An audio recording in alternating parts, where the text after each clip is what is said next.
Chairman P T I barrister Gohar نے 9 مئی مقدمات میں رہنماؤں اور کارکنوں کی سزائیں چیلنج کرنے کا اعلان کر دیا۔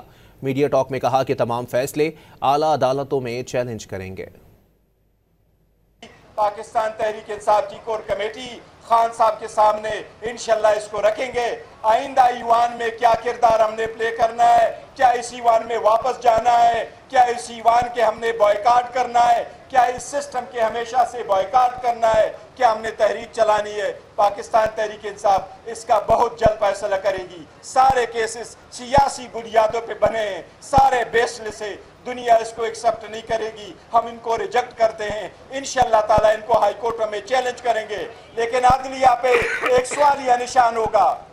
جب دو کی لڑائی ہوتی ہے تو لوگ عدلیہ کی طرف امید کی طرف دیکھتے ہیں۔ عدلیہ سے لوگ مایوس ہو رہے ہیں، مایوسی ختم ہو رہی ہے۔ اگر ایوانوں سے مایوس ہو گئے، سیاستدانوں سے مایوس ہو گئے، عدلیہ سے مایوس ہو گئے تو سسٹم کولیپس کر جائے گا۔ میں سمجھتا ہوں اب بھی وقت ہے، ہوش کے ناخن لے، اس سسٹم کو بچائے۔ ایسے وقت میں کس چیز کی ڈائلاگ ہوگی اور کس چیز کی ڈائلاگ؟ ایک ایک کو اٹھانا، ایک کو جیل میں ڈالنا، یہ سسٹم اس طریقے سے اگر آپ چلاتے ہیں تو آپ کو مبارک ہو۔